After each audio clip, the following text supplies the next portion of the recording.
Hi everybody, this is Jimmy and welcome back to Jimmy Does Knitting. This is my knitting podcast where I usually pick a topic and we go from there. Today's topic is I'm knitting for attention. I am Jimmy Does Knitting on Ravelry, Instagram, Ko-Fi, please donate, and YouTube. And yeah, this is what I get up to. My Instagram is the most up to date. Here we just kind of have fun and do whatever. There's lots of exciting stuff coming up. I was thinking earlier that it would just be like mid updates or end of month updates, and that still might happen, but there's part of me that likes to pick a topic and do whatever. And I've done some planning this year, both in terms of pattern releases and video topics I want to do. So I do think that I will continue doing what I was going to do before. We have changed the lighting. Mr. Does Knitting got me like this YouTube light, and I'm trying some things out. If it looks better, let me know. If it's a wash, then also let me know. But I'm very curious. Anyway, that is that. Today we are going to go over a test knit I finished, a free pattern I'm releasing, another thing that I finished, and a new start of a project. And I'll explain why I'm doing intentions. And then I think at the very end, we'll talk about kind of where my head's at and where I was going. I know that I've been off. I skipped a video. I was supposed to do a 2024 year in review video, and I had it kind of planned, but I just wasn't feeling it. And so I didn't want to do it. And the reason part of it was I saw so many that I was just like over it. I'm not going to show everything that I knit in 2024 because I knit 51 pieces. I can't talk about some of them. I don't have most of them. I like to give my knits away, or they, go somewhere else. And I just think it just wasn't happening. I was thinking maybe like an overview, maybe later. I don't know, whatever. Rambling. Let's get into it. So the first project is this bag that I got. This is a gifted bag from Scooter LaForge. He's an artist in New York. And in this, I have, when I went to America, I went to a store. I don't remember what it is. But I got a bunch of stuff and I was like, I want to try this out. I want to knit it. And one of those things was Woolfolk Far. Is this Far? Yes, in the color 14. And what I wanted to try was two things. One, it was a brand that I've heard a lot about, but I've never actually got to use. And then two, if you can see this, yes, you can. This is a chain net construction yarn. So it's basically like a braided cord, and it's super soft, super luxurious. This is like less than a gram that I have left. And I bought 3 skeins of this sort of like tealy, foresty green color, and I was like, I'm just gonna knit an accessory of it. I want something quick. I want something where I can feel the yarn and just kind of get to know it, and that would take the 3 skeins that I bought. So these are 50-gram skeins. It's like a worsted weight yarn because of the chain net. But it has weird yardages. So it's 142 yards or 130 meters for 50 grams. And it says 16 to 17.5 stitches for 24 to 47 rows, knit on a US 6 to 8 or 4 to 5 millimeter. So I'd put this as like a worsted, but it feels lighter, so you get like more yardage out of it. Anyway, this is all I had left, because what I did is I made a scarf that I will be releasing for free that essentially you can do it with any gauge yarn, any gauge needle, and just like use up stuff. Think Sophie scarf, Sophie shawl, that sort of thing. But I think paying for those patterns is an absolute ripoff. And I just like didn't think that I could charge for this pattern. Also, free patterns do well on Ravelry, and so you have something easy, something quick, and it's free. I think that it's gonna go up, so like maybe that would drive people to my page. But what I ended up doing is this mother, and this is a rhombus scarf. It's Sophie scarf, Sophie shawl-esque. What you do is you start at one end, whatever end it is, and then you increase on one side every 6 rows, and then you decrease on the other side every 6 rows. So that's what I did. In terms of stitch, I don't know if you can see this, but if you remember my Guernsey, I was looking at old stitches, and this is the Betty Martin stitch. It's very like that woven stuff that we're doing. It's a 2x2 broken rib, essentially, and I wanted to make sure that, I don't know, it's just like an easy stitch, and it's like a 2-row, it's a 4-row repeat, but like the row back is just like knit the knits and purl the pearls. And I just am like, if I'm just increasing on one side and then decreasing on the other side, so it's like this little rhombus-y thing, then like, why? And I didn't invent this stitch pattern. It's like a well-known stitch pattern. I was like, why would I charge for it? You know? I mean, I could, but I don't know. I think it's smarter for me to develop a relationship with the company and then sort of like get my name out there a little bit more for something that's super easy. I didn't test this. I just wrote it up and I wrote it into a pattern. I need to revise it and take pictures still. But it's just this scarf, and it feels amazing. I have my mic, so I'm going to try not to hit this. But it is really like a nice scarf. It's a good width at the peak, and it's not too bulky. Normally, I really like to go for quite a large scarf. And this one, this one is not so big, but it like fits well. I look good in this color. This is not a color I've ever worn, but I look good in it. I don't know if you can tell.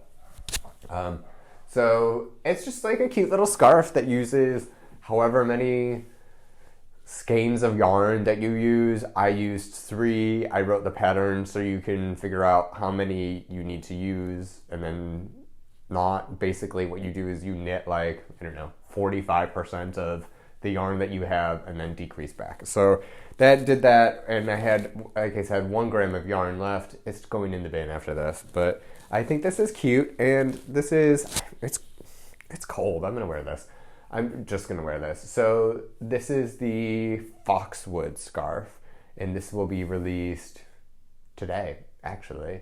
So yeah, that's exciting. I just thought that it would be like, let's try this and see what happens in terms of writing up a free pattern and putting it out there.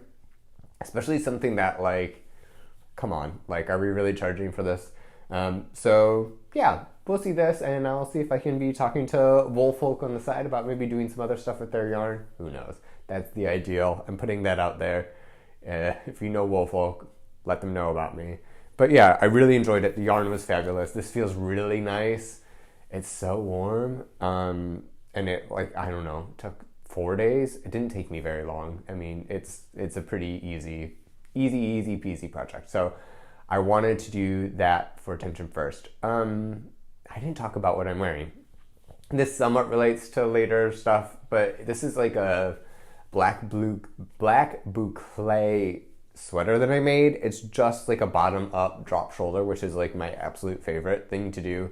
It fits really well because I did some weird shaping, and you cannot see anything because you can't see the stitches. It's boucle. I used drops boucle in the color black, and I mean, this thing cost like 30 euros. It took me like 5 days to make or something, and I think it's gonna fall apart, but it's quite nice. You can't really see it. It's like Vanta black. The way the boucle like absorbs the light, you really can't see anything about it. It's strange, but so that is that. This is the Foxwood Scarf. For the next one, I'm gonna cut to Past Jimmy, and then we will be right back. Hi everybody, Past Jimmy here, and I am here to talk to you about my Awsomer Gossamer test. It is the beginning of January, and I just thought we would go through the whole process. I'll show you the shawl, all of it. I'm sure that this is surrounding another episode. I don't know when this is coming out, but exciting stuff nonetheless. So, let's look at the shawl. This is the shawl in question, and it is enormous. And in fairness, I think my gauge was off, but what this is I don't know, I think this is for a knit along, but it's essentially his bubble stitch as a shawl with like a little border and stuff. It's using 8 colors of mohair, and this thing is huge. It's longer than I am tall. I'm about 6 foot, like 183, and then this thing is big. What happened was, Steven put out something on his Instagram saying, I'm looking for testers to do this shawl pretty quickly. It was the beginning of December. I remember this because I was back in Michigan. And I was like, look, if you need anything like sample for the store, just in general, let me know. I'm local. I can knit pretty fast. I'm a pretty good knitter. Like, we'll do it. And if you want, then I can test it. If not, that's also fine. So he bet, and he said, sure, you can do this. We'll use it as the sample in the store, and all is good. So Stephen and Penelope is the store I'm talking about, and it's my local yarn store. They are aware of me there because I go often enough, let's say. And yeah, so I put that out into the ether, and he's like, sure, this is it. So I got the yarn from Stephen and Penelope. They have gifted it to me. They even picked out the colors and the order for it, so I did not choose it. I think this is going to be one of the kits. I'm filming this way before anything is even determined. I think even his finished object photos aren't taken.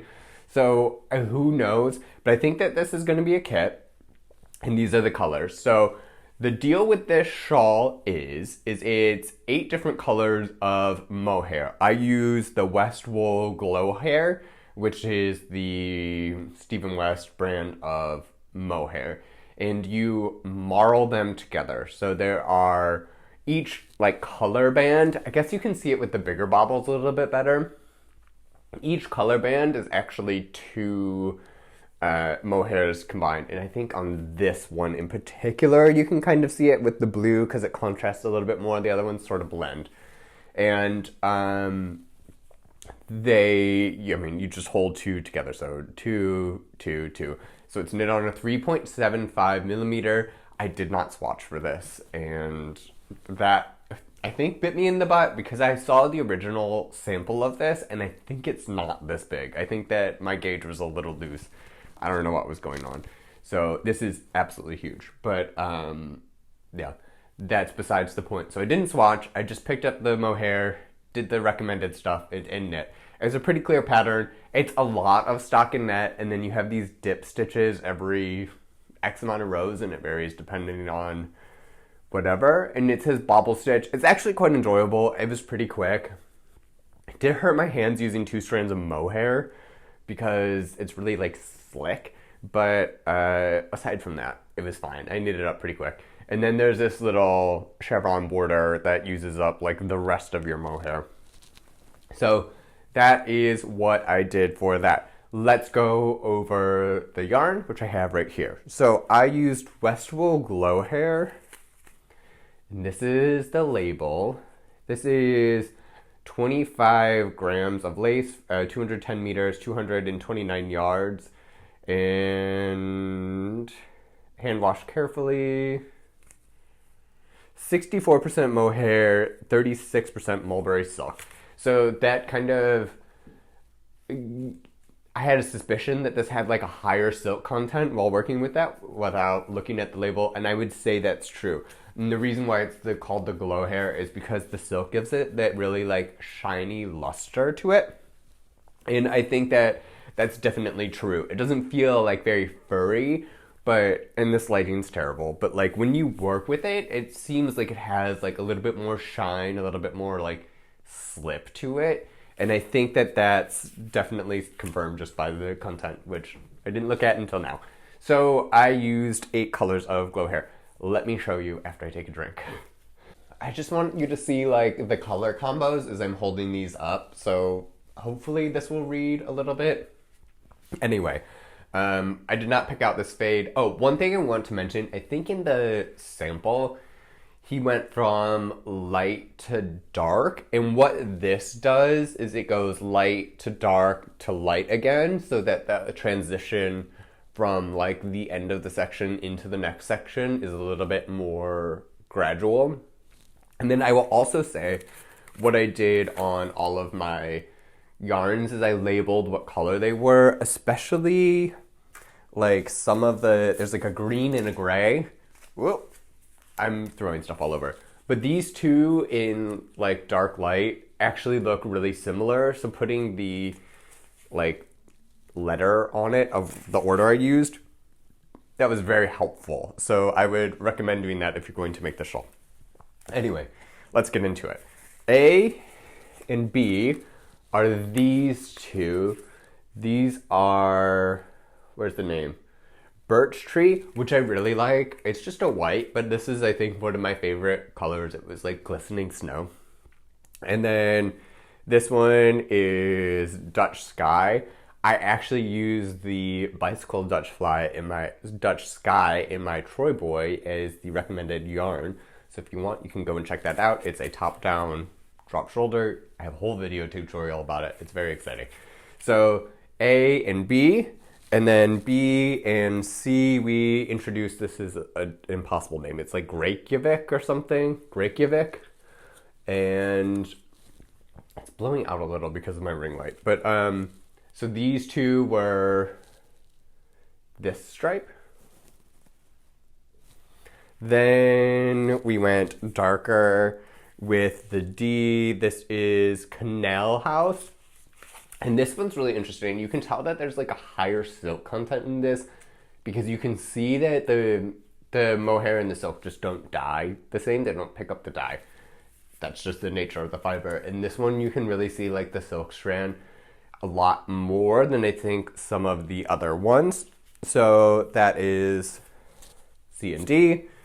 Then D and E, this is Copenhagen. This is their black. And this is just a really nice black. And then the mohair strand for this one is dyed black. And I really like this color.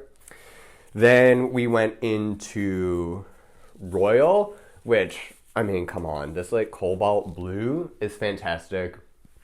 And I love working with this. Will I use it a whole lot in my actual knitting? I don't know, but this was fantastic.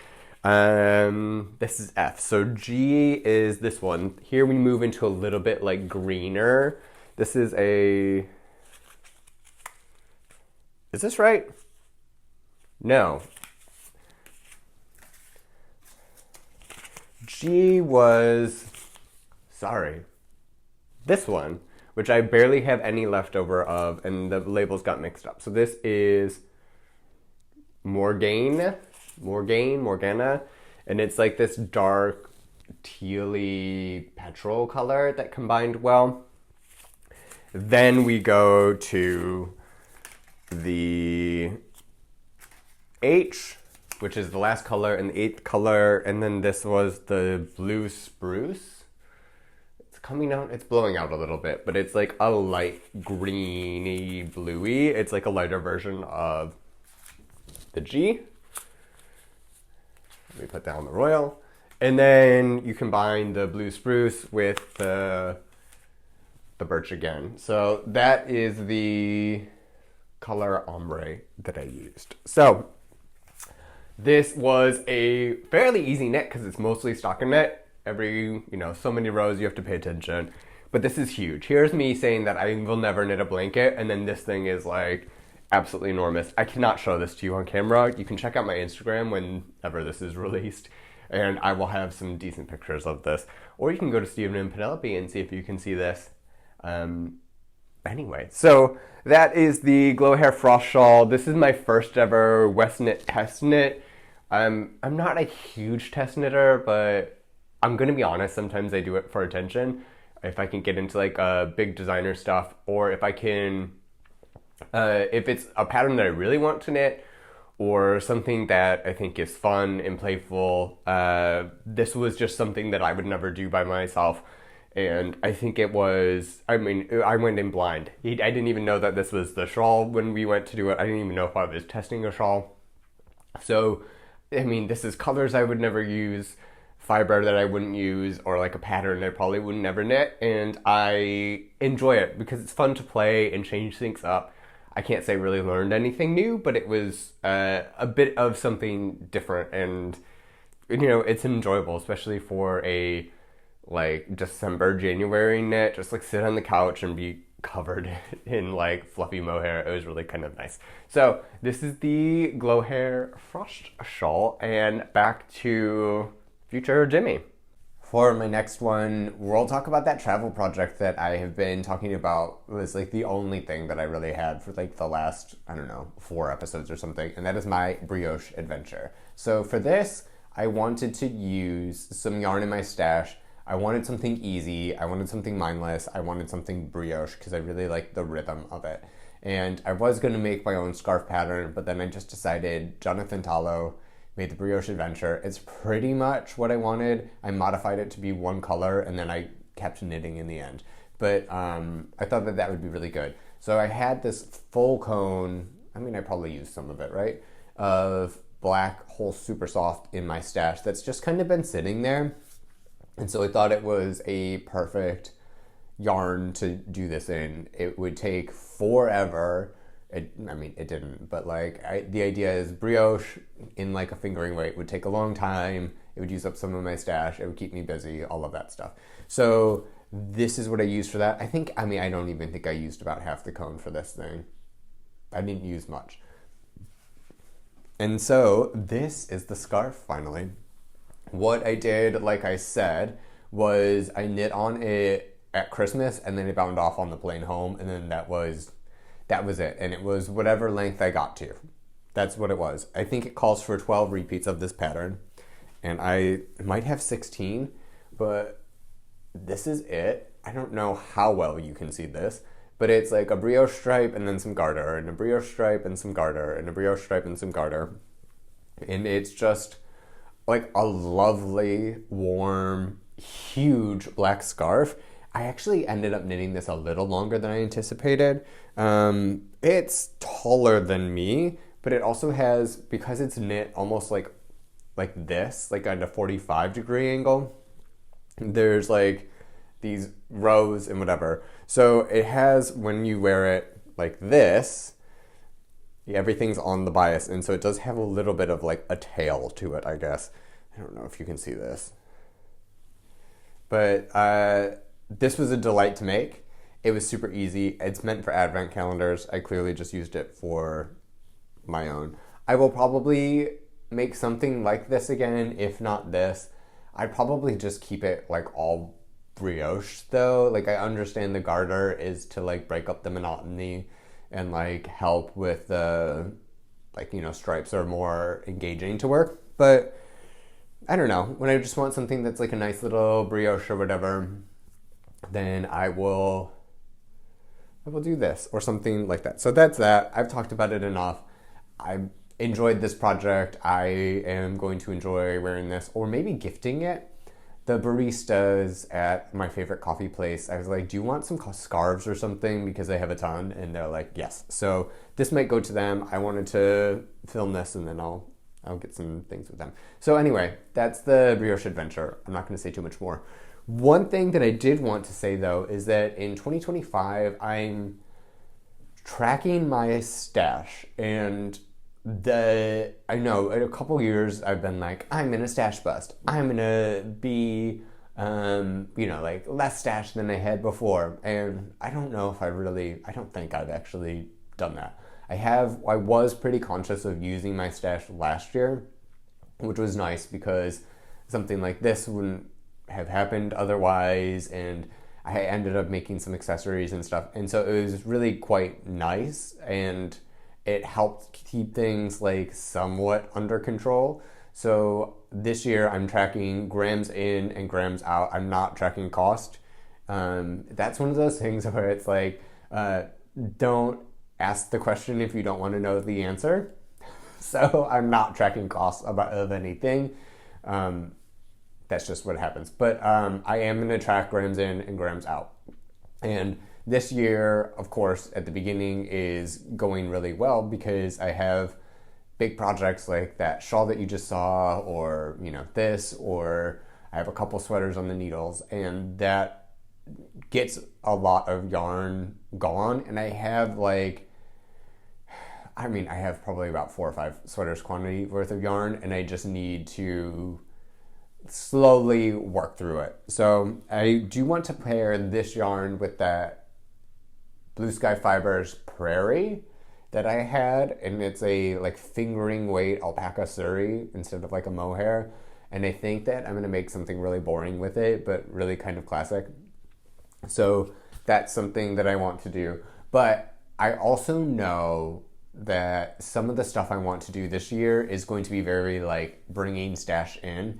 I want to recreate this Prada sweater, and that's going to take 10 different colors. So that's like 10 skeins at least of DK weight yarn, and like maybe a Christmas sweater. I have a couple ideas for Christmas sweaters, and I want to make one that's maybe like patternable but like pretty cool. And then I have a couple of other ideas, so I might want to do that. One thing I do want to do this upcoming year is knit patterns in either a red or a green, because I do want a Christmas sweater. I want more Christmas sweaters.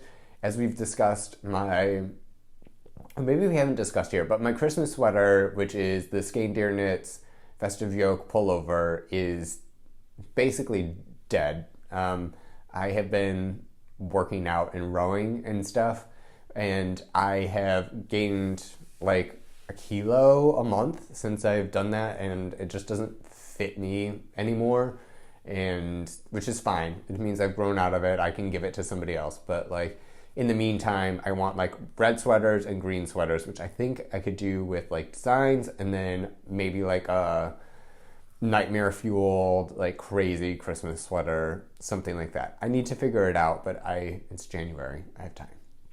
So that is a whole ramble to say that I'm going to have a lot of stuff coming in, but I need to have stuff going out as well. And I told myself I swatched for one thing that I want to cast on, and then I swatched for another thing and I cast it on last night. And I told myself I cannot buy any more yarn until I have at least one sweater's quantity worth of yarn out of my stash. So I have 2 sweaters on the needles. I have 2 more that are like in line.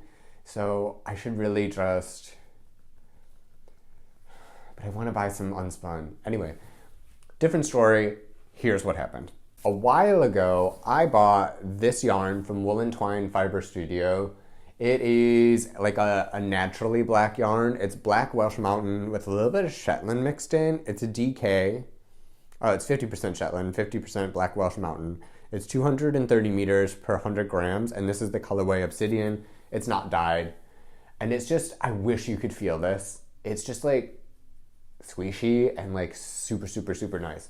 And I needed this on my body. I've done 3 or 4 different swatches, and I've had several different mini plans for this yarn, and I just didn't cast it on. And I was going through my I was going through my Pinterest, because I always like putting up like designer sweaters in there and seeing what's happening.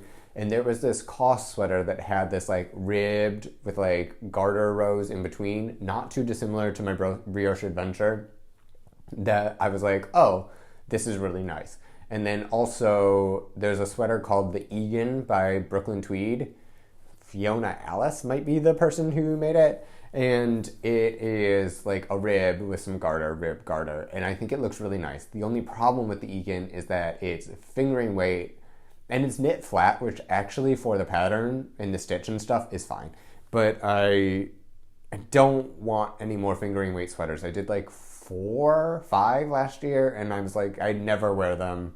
It's not for me, I'm too cold. But what I did do is cast on this. This is the front. So this is what I mean by the rib with some garter stitch texture. And this is I'm just playing around with drop shoulders. And we'll get into this a little bit later, but the beginning of this year is like different types of drop shoulders to me. Instead of the typical one where it's just sort of like a box, I did that in my Guernsey essentially that I did. You can watch the video here. And there's other shoulder, drop shoulder ways that I'm looking to express it. And so one of the swatch that I did is going to be a drop shoulder, and then I have 2 drop shoulders on my needles now, but they all have different like drop shoulder constructions. So I'll get into this a little bit later, but essentially a drop shoulder is either the piece is knit flat or it's knit, you know, like with a front and a back, but it's essentially like that square sort of shoulder shape that you have with like a flat back and a bib. There's many different ways of constructing a drop shoulder, and I'm experimenting with what's it called? A modified drop shoulder, and I put like short rows in the back, and then I have like a very big cast on for the underarm, and look, this is going to be a mess. This is going to be knit top down, but I'm knitting it flat top down, so it will look a bit like a tunic, and then afterwards I'll block it and I'll seam it up, and like the sleeves will be a drop shoulder sleeve, but part of it will be knit flat and part of it won't. It's a little bit confusing to explain right now, but like I have this in my mind, it's easy enough. So I am making this sweater, and I did this all last night, and if you can see, there's that little cast on for the underarm, and it looks funny. But I think a lot of people that I've seen recently have been complaining about drop shoulders dropping off their shoulder too much, and I mean, it's what it does. But it has like, they'd rather have it end at their shoulder, I guess. And so that's what this is an experiment for, of trying to come up with like a way of making this drop shoulder that would be more fitted and less like super oversized and bulky, instead of doing like a set-in sleeve. Do you follow me with that? Anyway, I will show more examples. This is technically that same construction, but you can't see it. So I just want it to fit better. And so this is the experiment. This is, I think, a stitch pattern that it's not the same as the Egan. It's not the same as the Koss sweater, but it's like a variation of. And there's another one. It's like Other Loops or My Favorite Things Knitwear, or one of those girls that all look the same, that they put out something like this. So I don't know if I can publish the pattern because the stitch is too similar to other things. Maybe, maybe not. The construction for sure is different, but this yarn is a very limited edition yarn that I cannot get again. I think she's looking, Wool and Twine Fiber Studio, Eula is looking to spin another thing, but there's, supply chains, it takes some time. She's just a small company. It's not like I'm buying from, Cascade. So this might happen, and then this might turn into another sweater with more accessible yarn, not like small batch limited yarn. And we'll see. We will see. But this is going to be beautiful. I think I want it on my body, and that is that. So I have been talking for far too long. You have seen all the stuff I'm doing, and the reason why this is attention getting is because it's something that people don't see often, with like a really fitted shoulder but still a drop shoulder thing. And I think that might interest people. 2025, what's happening for me? As I said, I want green and red sweaters. I want to track my stash and hopefully be neutral in my stash. I think I want to have a little bit more fun with my knitting. I've gotten out of knitting other people's patterns and like trying to do at least like one design a month. But I do think that there are the more attention getting knits, like an ugly Christmas sweater or the Prada recreation or something like that could really scratch an itch that I have. I have another sweater that I've been putting off making for forever, and it's not a publishable pattern. That all being said, more fun. We'll try harder things to try to get some attention of some sort. I do want to try to go to like HH Cologne. I do want to try to collaborate with people a little bit more. I'm going to be published in the fall, but like that stuff hasn't really happened. So either yarn brands or something, other people. I might have a new show coming. There was a Zoom meeting last night about something we're going to try out. Me and Stuart from the Wool Patch. So we'll see how that goes. And what else? I think knitting wise, we'll see how that goes. I do have some ideas. I do have a little bit of a calendar, so I know better when I need to start on things and when I need to like publish them, and like I can work back. So I'm a little bit more prepared.